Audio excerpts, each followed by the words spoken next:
Hello, Forecaster here again, and we are back for episode 69 of the Railcraft server Let's Play. And as you can see, I've made a new helmet, and we're just going to continue with this. And I think we are ready to give the program another shot. We'll see how that goes. I have not actually tested it, so I don't know whether it'll work or not. Not using too much power, please not while it's idle. So let's run the reactor manager and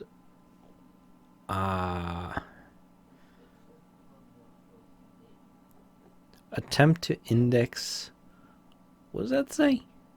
Up value? What? Huh. A nil value, reactor control. Oh, right. I haven't actually downloaded the program into the computer. However, I am probably going to want to assign some of these, or at least make sure that they are correct. So that is the reactor control. That is not correct. That's probably based on the creative test world. And then we have the pipe control, which is also not correct. I need to piece that in, and of course you can't see me doing that, but you'll just have to trust that I am, I guess. I'm also going to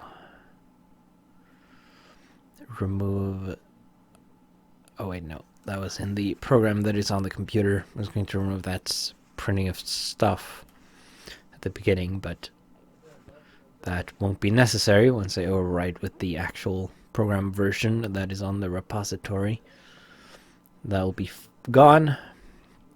Okay, so then we also need the external override. Now, something that I haven't actually taken into account, I don't think, is the side.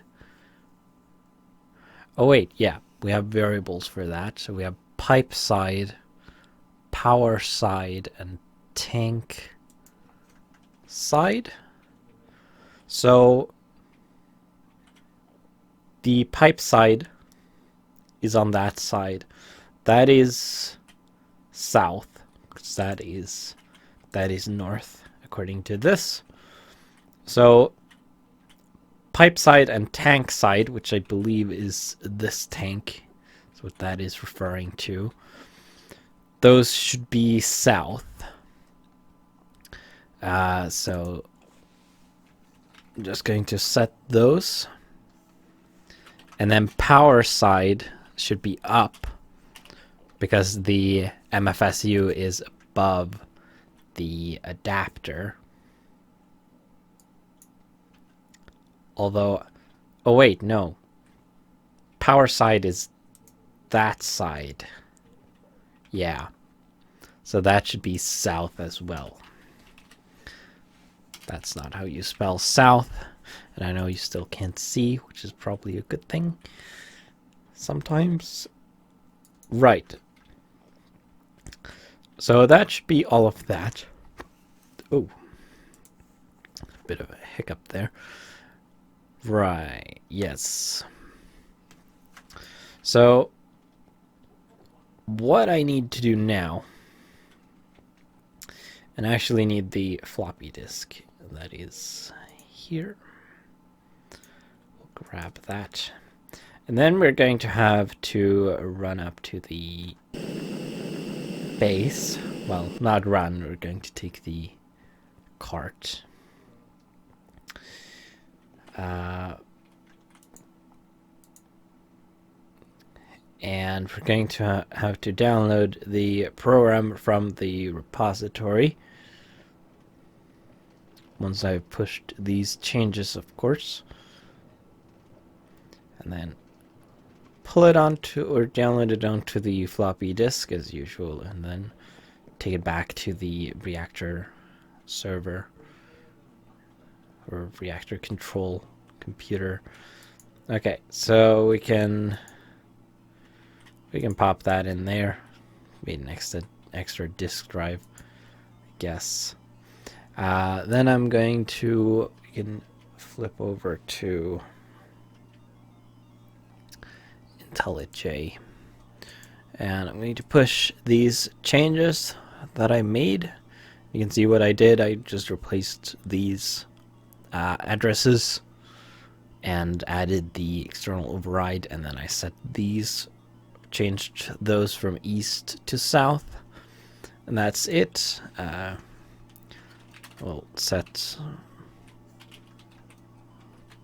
production values, and then we need to push that onto the repository, and then I'm going to call up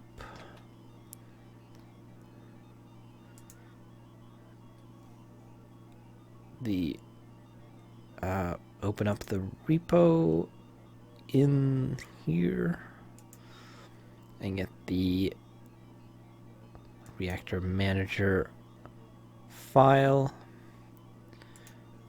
open raw, and then get the URL for that. We can switch back to here, and then we're going to get that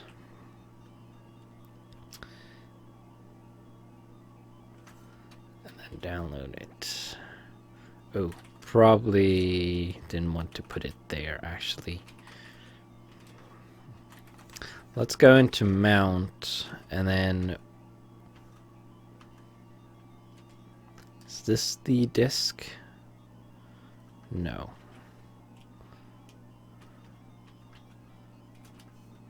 This was the disk. Yeah. So we can actually download it straight into here, I guess. To add the force parameter so that it overwrites. So now it'll be on the floppy disk. We're going to grab that and then pop back to the reactor. And then, of course, we're going to have to disconnect something to be able to plug in the floppy disk. I guess that is a significant advantage of the Tier 3 case, is that it hasn't a built-in disk drive, which I guess doesn't count as a component, that slot, unlike the actual disk drive.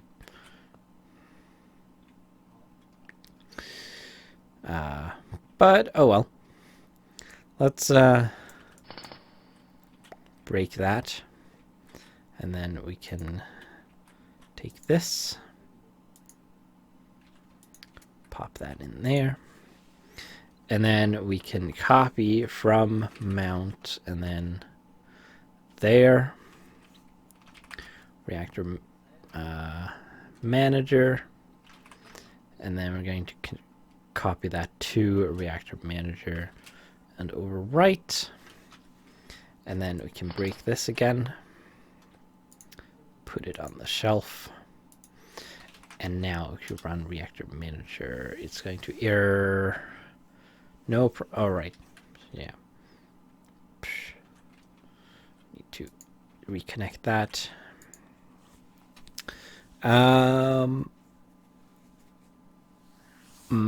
I might add some, I might make the power stop optional eventually. Okay, so there we are. things are running. Now,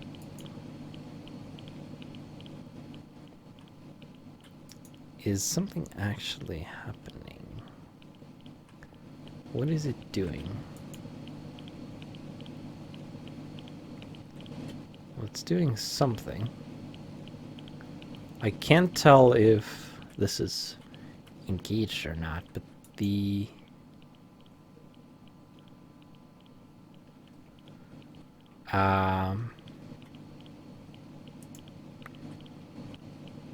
it doesn't seem to be respecting the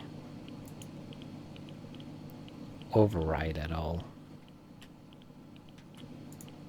Let's boot up the client, see if we can shut it down.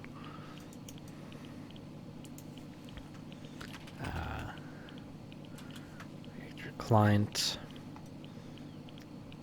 Core heat is increasing, which is bad. Probably because it's probably not ejecting the coolant into the tank. But that doesn't matter, of course, because we don't have any distilled water in the system. For the steam boiler to run off of. And I just realized that I don't have a way to supply this with water because it's surrounded by pipes. And I don't have a way of... I can't separate these. Although, they don't really... You don't really have the same issue as with, for example, Buildcraft pipes, since these don't actually carry any liquids inside of them. It's just a... they basically teleport fluids around, sort of. And so I could use the same pipes to transfer water, because I'm pretty sure that the steam boiler will only accept water or distilled water. And these will only accept lava or hot coolant. So they won't actually intermingle at all. That would work, I guess. Although I probably... Well...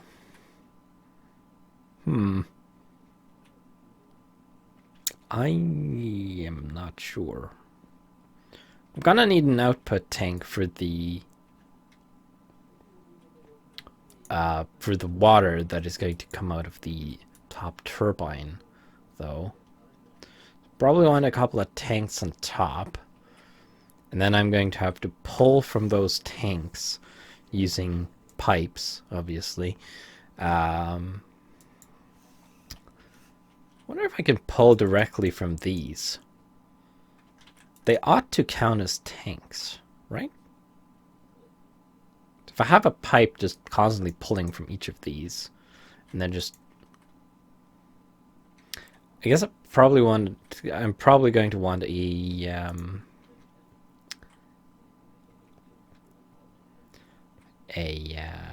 how are we doing for power with this, actually?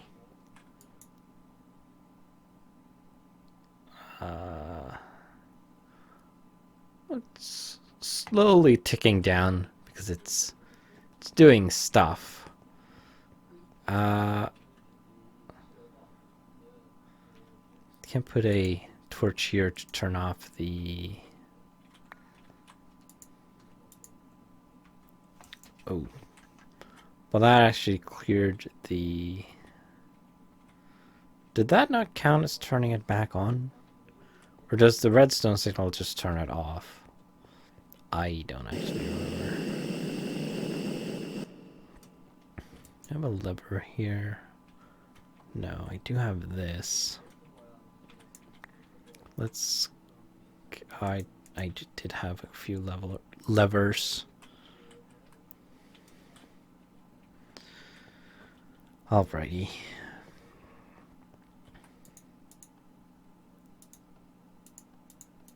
Oh, right, you pulse it. Okay. Right, so you can turn that off. I guess a button would do then. I don't have the materials for that. But yeah, okay. Turning the screen off conserves some power because the computer uses power to draw the characters on the screen. So generally you probably want to leave it off.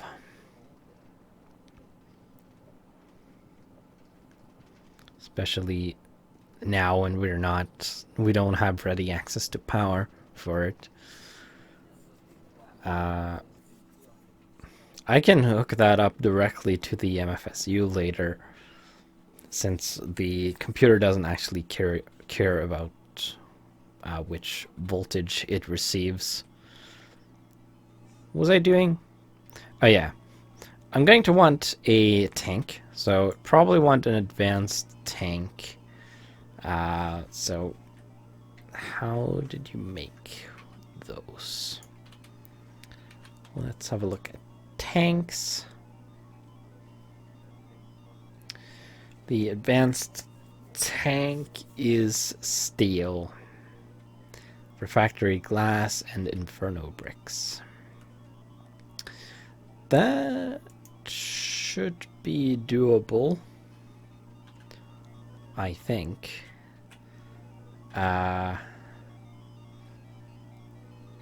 Inferno bricks.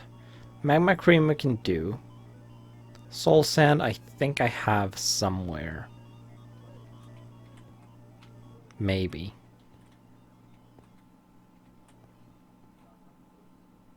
Right?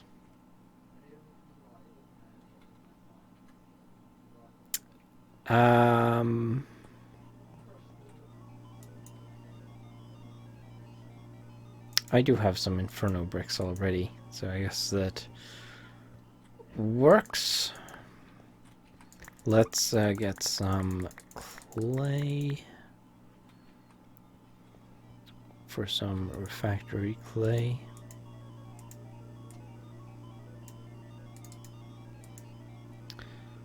Alright. Oh wait, I don't actually... Wait, yeah, I do need that because well, turns out I don't need this currently. Don't have some refractory glass. Do have one, but that's not going to be enough. So, how many do I need? Let's make 2 tanks, because why not? So we need 8 inferno bricks. So I have. Actually have enough for 3 tanks. And then we need 4 steel plates and 4 bits of refractory glass. Let's throw these into the alloy furnace. And then while that is cooking, we'll see if we have some steel down here. I do. Let's look at 4 of those and then we'll mash them into plates. Down here in our trusty metal former. And this is pretty slow. Pretty slow machine.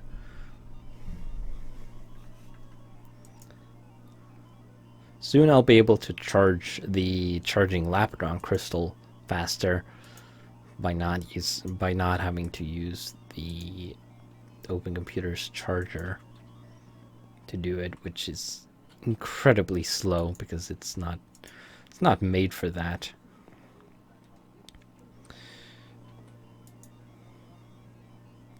But it's useful for charging high tier items before you're supposed to be able to.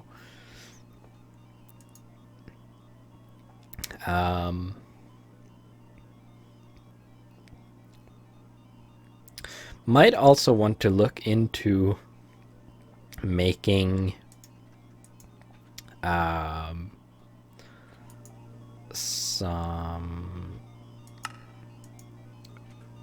bunch of fiber glass power cables.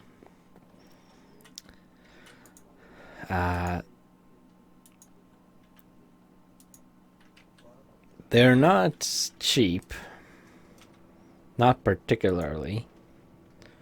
It requires inertium dust and silver.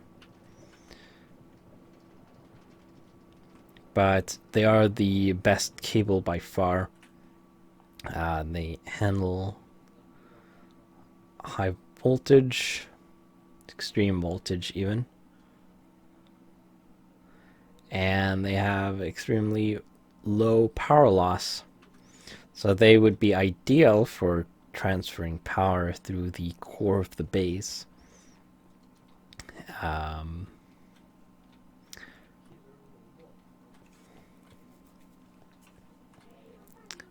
Okay, so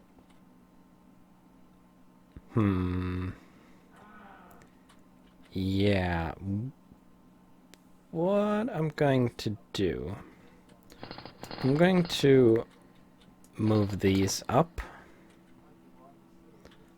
and fill these holes. We're going to do that. Then from these two, let's give more pipes. We're going to be pulling water, or distilled water that I haven't actually made yet. And then I suppose we'll do that and then put the tank here. It's going to be the buffer tank for the water. Didn't I make distilled water? Or wait, no, that was coolant. Right. So let's go do that. I actually have distilled water because I have the solar distiller set up. So there should be a bunch of it.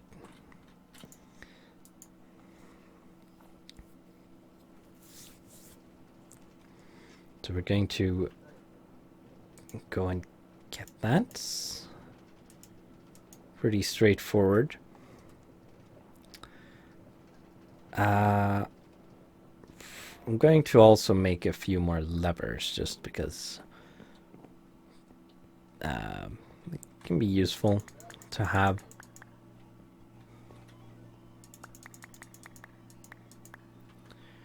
And they're super cheap to make, so whatever. Okay, let's pop over here. Oh, this is actually empty. Huh. Where did I put that water then? That's copper. 77 millibuckets of UU matter. Okay, so apparently I have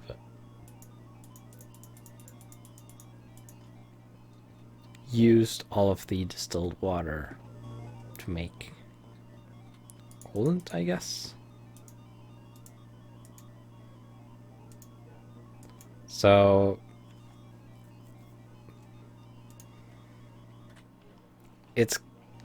I'm going to have to wait for more.